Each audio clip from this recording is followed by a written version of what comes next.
Hello everyone welcome to SR tutorial friends. ఈ వీడియోలో మనం తెలంగాణకు సంబంధించి న్యూస్ పేపర్స్లో పబ్లిష్ అయిన ఇంపార్టెంట్ అప్డేట్స్ని అయితే ఈ వీడియోలో తెలుసుకుందాం. ఫస్ట్ అప్డేట్,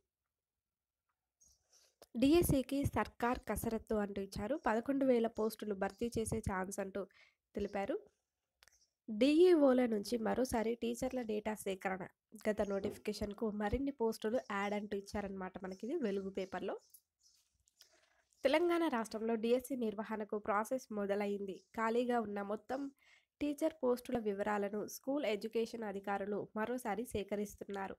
జిల్లాల వారీగా ఏ ఏ పోస్టులు ఖాళీగా ఉన్నాయో డేటా ఇవ్వాలని డిఈఓలను ఉన్నతాధికారులు ఆదేశాలు జారీ చేశారు.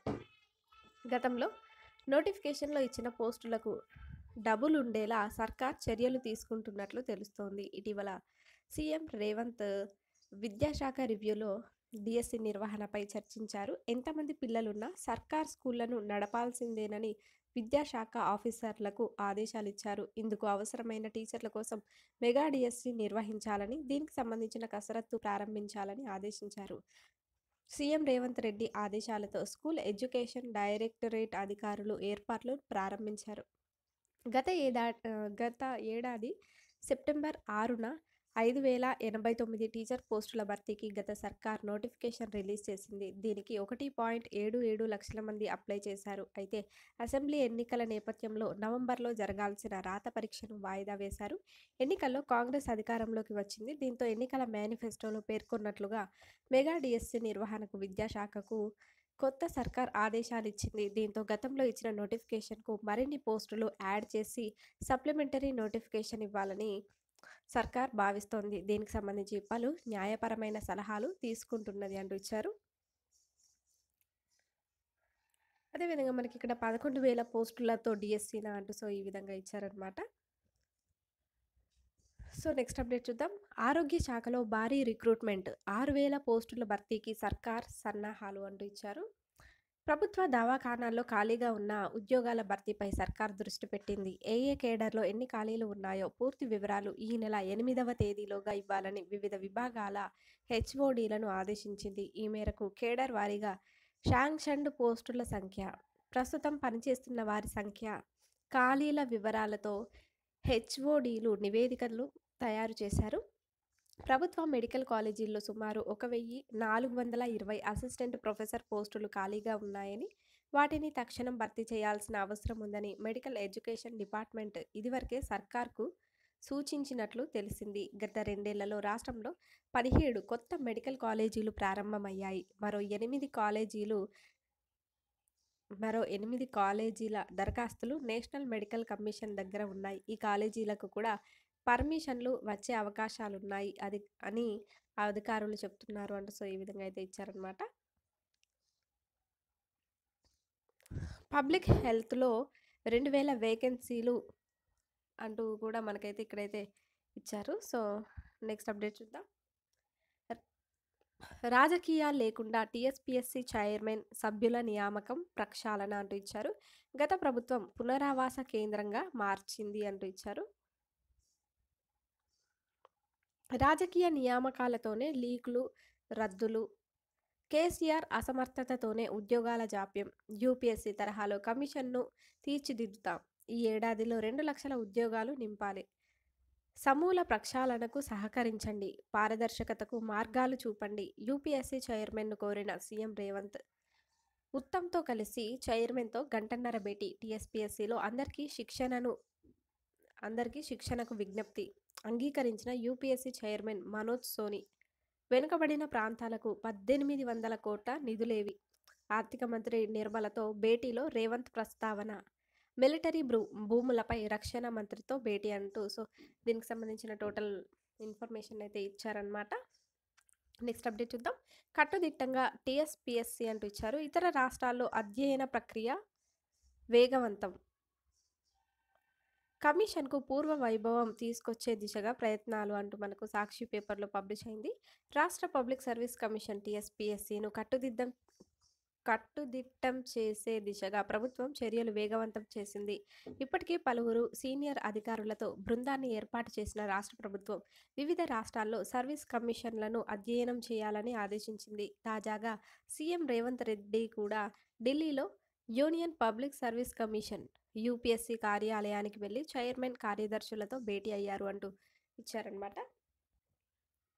అదేవిధంగా మనకి ఇక్కడ మెరుగ్గా ఉందని అంటూ ఇచ్చారు. ఇతర రాష్ట్రాల్లోని పబ్లిక్ సర్వీస్ కమిషన్లతో పోలిస్తే టీఎస్పీఎస్సీ మెరుగ్గా ఉందని, ఆధునిక పరిజ్ఞానం వినియోగంలో ముందుందని ప్రజాభిప్రాయాలు ఉన్నాయి. టీఎస్పీఎస్సీ చైర్మన్గా పనిచేసిన గంటా చక్రపాణి అప్పట్లో దేశంలోని సర్వీస్ కమిషన్లతో ఏర్పాటు చేసిన స్టాండింగ్ కమిటీకి చైర్మన్గా కూడా వ్యవహరించారంటూ సో దీనికి సంబంధించి ఇక్కడైతే ఇచ్చారనమాట. ఇక ఇక్కడ మనకి కఠిన నిబంధనలు కొత్త సాంకేతికతతో అంటూ ఇచ్చారు. నెక్స్ట్ అప్డేట్, యూపీఎస్సీ తరహాలో టీఎస్పీఎస్సీ పటిష్టంగా రూపొందించేందుకు సహకరించండి, చైర్మన్ మనోజ్ సోనీతో సీఎం రేవంత్ రెడ్డి అంటూ ఇచ్చారు.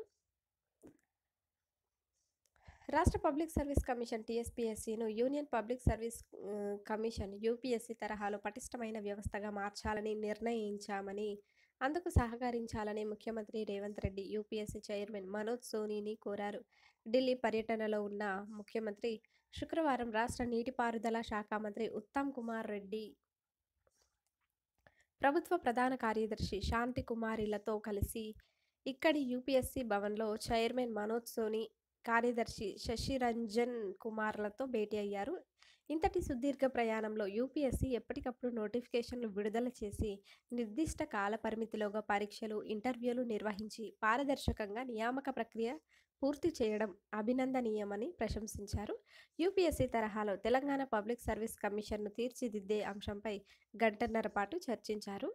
అవినీతి మరక అంటకుండా నియామకాలు పూర్తి చేయాలని యూపీఎస్సీ అనుసరిస్తున్న విధానాల గురించి ముఖ్యమంత్రి అడిగి తెలుసుకున్నారు. నియామక ప్రక్రియలో నూతన విధానాలు పాటించాలి అనుకుంటున్నామని, అందుకు తగిన మార్గనిర్దేశం చేయాలని యూపీఎస్సీ చైర్మన్ను కోరారు అంటూ సో దీనికి సంబంధించిన వివరాలు అయితే ఇక్కడ ఇచ్చారనమాట.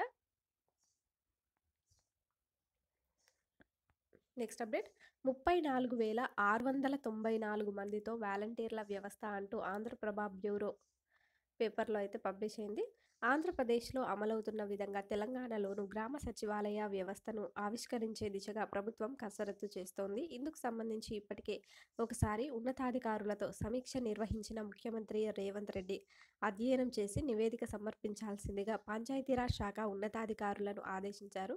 ఎన్నికలకు ముందు కూడా ఈ విషయాన్ని ప్రజాక్షేత్రంలో ప్రకటించిన రేవంత్ మరింత మెరుగైన పరిపాలనకు ఈ వ్యవస్థ అవసరమని భావిస్తున్నారు. ప్రజాపాలన దరఖాస్తుల స్వీకరణ సమయంలో గ్రామీణ ప్రాంతాల్లో తలెత్తిన అస్తవ్యస్త పరిస్థితులను, ప్రతిపక్ష పార్టీలు సృష్టించిన గందరగోళ వ్యవహారాన్ని దృష్టిలో పెట్టుకొని సాధ్యమైనంత త్వరలో ప్రతి గ్రామంలో బూత్ వాలంటీర్లను నియమించాలని నిర్ణయించారు. ప్రభుత్వం అమలు చేస్తున్న అనేక సంక్షేమ పథకాలు, వాటి ఫలితాలను నిజమైన అర్హులకు అందేలా చూడడం, పారదర్శక పాలనా వ్యవస్థను అందించడం లాంటి బాధ్యతలను క్షేత్రస్థాయిలో నిర్వర్తించేందుకు మొత్తం 34,694 మంది బూత్ వాలంటీర్లను నియమించడానికి సీఎం రేవంత్ రెడ్డి నిర్ణయం తీసుకున్నారు అంటూ సో ఈ విధంగా అయితే ఇచ్చారనమాట. సో నెక్స్ట్ అప్డేట్, తెలంగాణ రాష్ట్ర పబ్లిక్ సర్వీస్ కమిషన్ ప్రక్షాళన ఎలా అంటూ ఇచ్చారు మనకు. ఇది మన తెలంగాణ పేపర్లో యూపీఎస్సీ తరహాలో టీఎస్పీఎస్సీ రూపకల్పనకు సహకరించండి అంటూ సో దీనికి సంబంధించి అన్ని న్యూస్ పేపర్స్లో కూడా దీనికి సంబంధించిన ఇన్ఫర్మేషన్ అయితే పబ్లిష్ అయింది. సో నెక్స్ట్ అప్డేట్ చూద్దాం. టీచర్లలో టెట్ టెన్షన్ అంటూ ఇచ్చారు. ఉత్తీర్ణత అవుతామా లేదా, ఏండ్ల తరబడి బోధిస్తున్నా పాస్ అయ్యేది కష్టమే, ఉపాధ్యాయులను వేధిస్తున్న ఎన్సిటిఈ నిబంధన, ప్రత్యేక ఉపాధ్యాయ అర్హత పరీక్ష లేదంటున్న విద్యాశాఖ, డిఎడ్ బిఎడ్ అభ్యర్థులతో పాటే రాయాలంటున్న అధికారులు అంటూ ఇచ్చారు. ఏప్రిల్లో టెట్ నిర్వహణకు ఏర్పాట్లు, మేలో ఉపాధ్యాయులకు పదోన్నతులు బదిలీలు, విద్యాశాఖ కసరత్తు అంటూ ఇచ్చారు. ఇది మనకు నవ తెలంగాణ బ్యూరోలో అయితే పబ్లిష్ అయింది.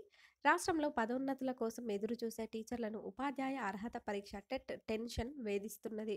ఎందుకంటే ఉపాధ్యాయులకు పదోన్నతులు కావాలంటే టెట్ ఉత్తీర్ణత తప్పనిసరి. ఇదే విషయాన్ని జాతీయ ఉపాధ్యాయ మండలి ఎన్‌సీఈటీ స్పష్టం చేసింది. ఉపాధ్యాయులుగా నియామకం కావాలన్నా, పదోన్నతి పొందాలన్నా టెట్‌లో ఉత్తీర్ణత సాధించడం తప్పనిసరి అంటూ ఎన్‌సీఈటీ 2010లో నిబంధనలను విడుదల చేసింది. అయితే 2015లో చివరిసారిగా రాష్ట్రంలో ఉపాధ్యాయులకు పదోన్నతులు కల్పించిన ఈ నిబంధనను రాష్ట్ర ప్రభుత్వం విద్యాశాఖ వర్తింపచేయలేదు. 8 ఏళ్లుగా పదోన్నతుల కోసం ఉపాధ్యాయులు ఎదురు చూస్తున్నారు. ఇప్పుడు పదోన్నతులు కావాలంటే ఎన్‌సీఈటీ నిబంధనల ప్రకారం హైకోర్టు ఆదేశాలతో టెట్ ఉత్తీర్ణత తప్పనిసరి అని విద్యాశాఖ ప్రకటించింది. సెకండరీ గ్రేడ్ టీచర్లు, ఎస్‌జీటీ ఇంకా ఎస్‌ఏ తప్పనిసరిగా టెట్ ఉత్తీర్ణులు కావాలని స్పష్టం చేసింది. అయితే ఉపాధ్యాయులకు ప్రత్యేక టెట్ నిర్వహించాలని ఉపాధ్యాయ సంఘాలు కోరుతున్నాయి. కానీ ప్రత్యేక టెట్ నిర్వహించేది లేదని, అందరికీ ఒకే టెట్ ఉంటుందని డీఎడ్, బీఎడ్ అభ్యర్థులతో పాటే ప్రస్తుత ఉపాధ్యాయులు రాయాలని విద్యాశాఖ అధికారులు చెప్తున్నారు. ఇది ఉపాధ్యాయుల్లో ఆందోళన రేకెత్తిస్తుంది. టెట్‌లో ఉత్తీర్ణత అవుతామా లేదా అన్న ఆందోళన వారిని వేధిస్తున్నది అంటూ ఇచ్చారు. 2010 తర్వాత టెట్ నిర్వహించని విద్యాశాఖ అంటూ కూడా ఇక్కడైతే మనకైతే ఇచ్చారు. టెట్ నిర్వహణకు విద్యాశాఖ ఏర్పాట్లు అంటూ ఇక్కడైతే తెలిపారనమాట. టెట్ నుంచి మినహాయింపునివ్వాలి. చావా రవి ప్రధాన కార్యదర్శి టీఎస్ యూటీఎఫ్ వీరు కోరినట్లుగా అయితే ఇచ్చారనమాట. నెక్స్ట్ అప్డేట్ చూద్దాం. జూన్ 11 కల్లా విద్యా వాలంటీర్లు సిద్ధం. ఒక్క ఖాళీ లేకుండా చూడాలని ప్రభుత్వ నిర్ణయం. శాశ్వత ఉపాధ్యాయుల నియామకాలు జరిగే వరకు వారు విధుల్లో అంటూ ఇచ్చారనమాట. వచ్చే విద్యా సంవత్సరం బడులు తెరిచిన తొలి రోజు నుంచే విద్యా వాలంటీర్లు విధుల్లో ఉండేలా చూడాలని రాష్ట్ర సర్కార్ నిర్ణయించింది.